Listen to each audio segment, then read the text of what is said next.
साथियों, मैं एडवोकेट इंतखाब आज़ाद समाजवादी पार्टी से जुड़ा हूं। ये बात आप अच्छे तरीके से जानते हैं। मैं आप लोगों से एक बात शेयर कर रहा हूं कि क्या सच में इमरान मसूद ने समाजवादी पार्टी के लिए कुर्बानी दी है। इससे पहले कि मैं इमरान मसूद पर बात करूं, मैं आपको बताना चाहूँगा कि आप लोगों ने देखा होगा कि भारतीय जनता पार्टी और भारतीय जनता पार्टी के नेताओं ने एक नारा दिया था, सबका साथ, सबका विकास, और बाद में जोड़ा था सबका विश्वास। लेकिन आप ईमानदारी से बताना कि भारतीय जनता पार्टी के लोगों ने सबका साथ दिया, नहीं दिया। सबका विकास समान रूप से किया, नहीं किया। और क्या भारतीय जनता पार्टी और भारतीय जनता पार्टी के नेता सबका विश्वास जीत पाए?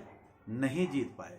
अगर सबका साथ, सबका विकास और सबका विश्वास के स्लोगन पर भारतीय जनता पार्टी खरी उतरती तो आज उत्तर प्रदेश में भारतीय जनता पार्टी का सूफड़ा साफ होता दिखाई ना देता, और भारतीय जनता पार्टी के जो कार्यक्रम होते हैं उन तमाम कार्यक्रमों में अधिकतर में भारतीय जनता पार्टी की कुर्सियां खाली ना रहती, या भारतीय जनता पार्टी के जो प्रत्याशी हैं उन प्रत्याशियों को जनता डंडा हाथ में लेकर भगाने का काम न करती। ठीक इसी पैटर्न पर मैंने अभी आपको कहा था कि क्या सच में इमरान मसूद ने समाजवादी पार्टी के लिए कुर्बानी दी है। साथियों, मैं ऐसा इसलिए कह रहा हूं कि जब मैं एडवोकेट इंतखाब आज़ाद समाजवादी पार्टी के प्रत्याशियों को चुनाव लड़ा रहा था तो मैं 7 विधानसभा सीटों पर जो समाजवादी पार्टी के कार्यक्रम आयोजित होते थे उनमें अक्सर जाया करता था और सभाओं को संबोधित भी करता था, साथ साथ रिपोर्टिंग भी मैं किया करता था। ऐसी सूरत में जब मैं मंचों पर हुआ करता था तो इमरान मसूद एंड कंपनी के लोग जो थे वो एक बात कहा करते थे कि हमने कुर्बानी दी, हमने कुर्बानी दी। और इनके घर का एक नौजवान लड़का तो एक दिन मैं ताजपुरा में था उमर अली खान के कार्यक्रम में, वहां सभा को संबोधित करते हुए कह रहा है कि साथियों, हमने जो कुर्बानी दी है इसको जाया तो नहीं जाने दोगे। अरे भाई, कुर्बानी कौन सी दी? आप विधायक थे, सांसद थे, चेयरमैन थे, कौन सा पद छोड़ करके आप आए हैं?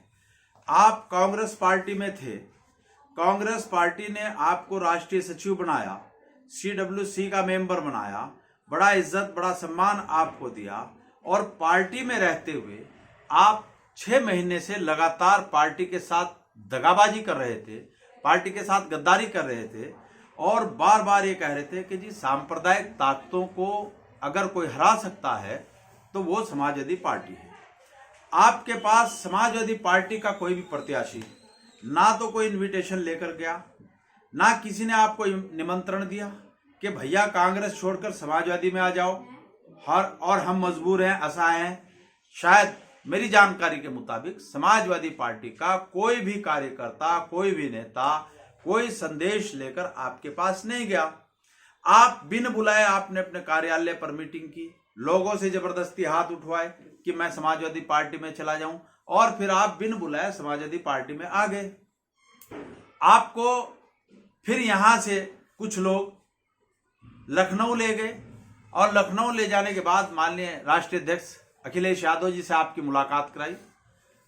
राष्ट्रीय अध्यक्ष जी ने आपको साफ स्पष्ट कहा कि फिलहाल हम आपको सहारनपुर में कोई भी सीट देने में समर्थ नहीं है, हम सहारनपुर में आपको कोई सीट नहीं देंगे, और आप वहां हाँ करके चले आए। उन्होंने कहा कि आप पहले सहारनपुर में 7 विधानसभा जिता कर लाएं, उसके बाद आपको लोकसभा, राज्यसभा, जो भी कुछ एडजस्टमेंट होगा उसके बारे में सोचेंगे। आप वहां से वादा करके सहारनपुर आ जाते हैं, और सहारनपुर आने के बाद फिर आप वहां पहुंचते हैं और कहते हैं कि जी मुझे सहारनपुर देहात सीट दे दो, और मुझे उमर अली खान वाली जो बेहट की सीट है वो सीट मुझे दे दो, और बाकी सीट आप अपनी मर्जी से दे दो। राष्ट्रीय अध्यक्ष जी ने आपको बिल्कुल मना कर दिया। उसके बाद आपने ब्लैकमेल की राजनीति शुरू की, आपने राष्ट्रीय अध्यक्ष जी पर प्रेशर बनाना शुरू किया, और खुद फिर आपने बात चलाई कि मैं तो बहुजन समाज पार्टी में जा रहा हूं।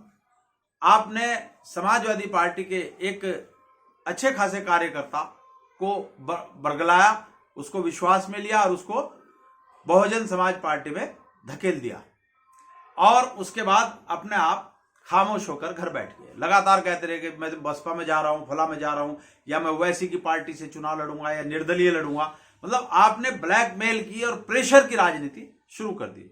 लेकिन आपकी इस ब्लैकमेल और प्रेशर की राजनीति में माननीय राष्ट्रीय अध्यक्ष अखिलेश यादव जी नहीं आए। उसके बाद आपने काम शुरू कर दिया। 2 सीटें सहारनपुर देहात और बेहट, इन 2 सीटों पर आपने जो है पार्टी विरोधी काम किया, जिसके तमाम प्रमाण, तमाम जानकारियां, तमाम सबूत आम जनता जानती है। उनको पता है कि आपने जैसे भारतीय जनता पार्टी ने कहा था सबका साथ, सबका विकास और सबका विश्वास, लेकिन उस पर वो खरी नहीं उतरी। इसी तरह आप भी कहते रहे कि मैं सांप्रदायिक ताकतों को हरवाऊंगा, फिरकापरस्त ताकतों को हरवाने के लिए समाजवादी पार्टी के प्रत्याशियों को समर्थन करूंगा। लेकिन इन 2 सीटों पर आपने जमकर, आपके कार्यकर्ता जहां जहां थे उन्होंने जमकर आशु मलिक जी और उमर अली खान का विरोध किया। ये बात ना तो आशु मलिक शायद कह पाएंगे और ना ही उमर अली खान कहेंगे, लेकिन उन सबको इस बात की जानकारी है और ये सब चीजें खुल करके सामने आ गई थी।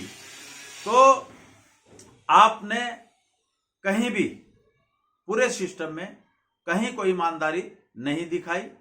आपके कार्यकर्ताओं ने लगातार पार्टी विरोधी काम किया है और आपने खुद अपने घर पर कार्यकर्ताओं की बैठक के बाद कार में बैठते वक्त रात के समय ये कहा कि तुमने मेरे से पैर पकड़वा दिए, मेरा कुत्ता बना दिया और तुम मुसलमान संगठित हो जाओ, फिर देखना ये तमाम लोग मेरे पैर पकड़ते फिरेंगे। ये बात आपने कहकर सांप्रदायिक ध्रुवीकरण का भी काम किया और इससे पार्टी को नुकसान भी हुआ।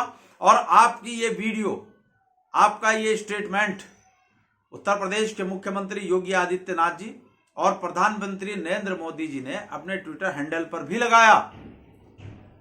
तो मैं ये पूछना चाह रहा हूं कि इमरान मसूद एंड कंपनी ने कौन सी कुर्बानी दी? अरे भाई, आप जानते थे कि ब्राह्मण हमें वोट नहीं देगा, बनिया वोट नहीं देगा, ठाकुर वोट नहीं देगा। सैनी ने आपको तब वोट नहीं दिया जब आपने सैनी विधायक बनवाया।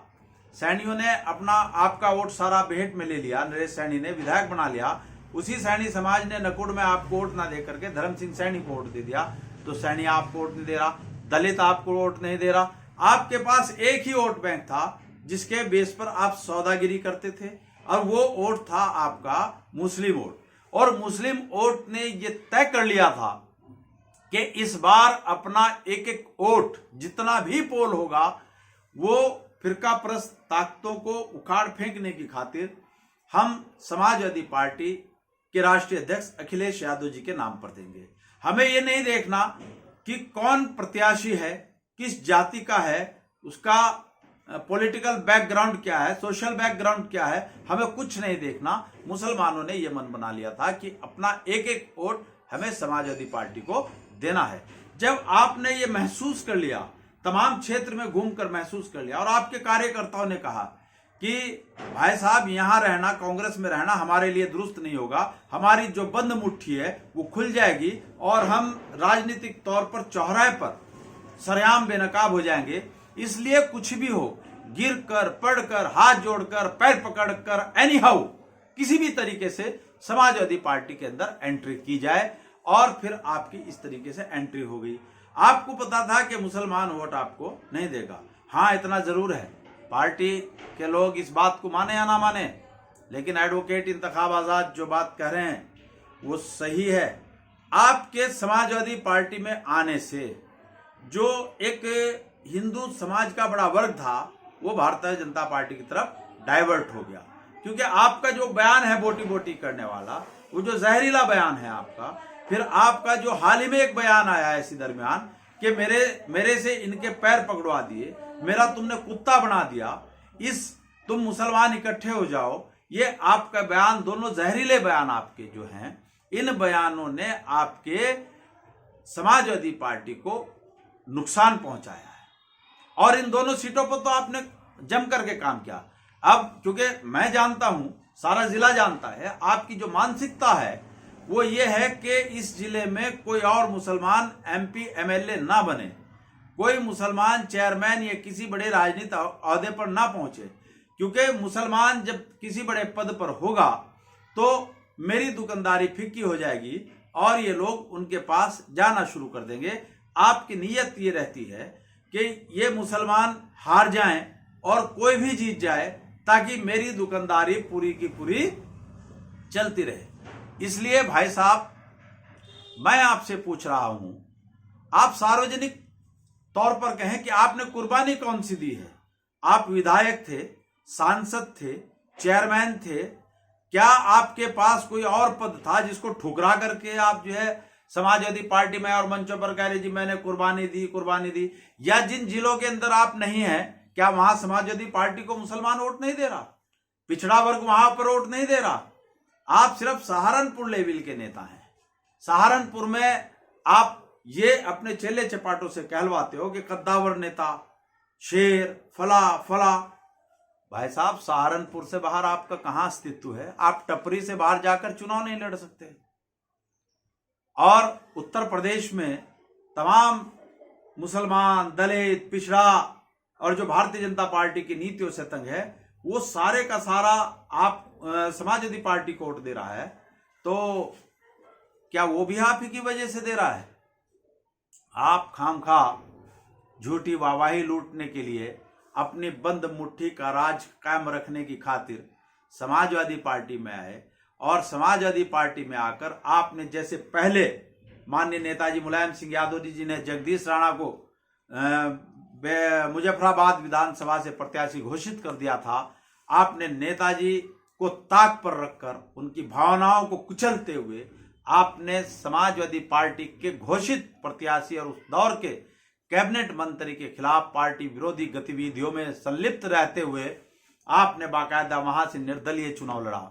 और जो जो जहर आपने वहां उगला था वो सारा जनता के पास आज भी महफूज है। और तब आपने कहा था कि नेताजी मुलायम सिंह यादव की धोती के नीचे खाकी कच्छा है, अखिलेश यादव जी की धोती के नीचे खाकी कच्छा है। आज फिर आपकी आस्था पलट गई। आज फिर आप अपने निजी स्वार्थ की खातिर गिरकर, पढ़कर, हाथ जोड़कर, पैर पकड़कर समाजवादी पार्टी में शामिल हो गए हैं। आपने खुद कहा है कि मेरा कुत्ता बना दिया, मेरे से पैर पकड़वा दिए, तुम मुसलमान इकट्ठे हो जाओ, फिर देखना ये सारे मेरे पैर पकड़ते फिरेंगे। भाई साहब, आप कौन सी सियासत को जन्म दे रहे हैं? कौन सी क़यादत है आपकी जो गिरगिट को भी मार दे देती है, जो कपड़ों से ज्यादा आप दल बदलते हैं? खैर, मुद्दा ये था कि आप कहा करते थे कि भाई मैंने कुर्बानी दी। कौन सी कुर्बानी दी, जरा इसको सार्वजनिक करें आप। साथियों, आपने मेरी बात को ध्यानपूर्वक सुना, उसके लिए आपका बहुत बहुत धन्यवाद। जय मूल निवासी, जय संविधान, खुदा हाफिज।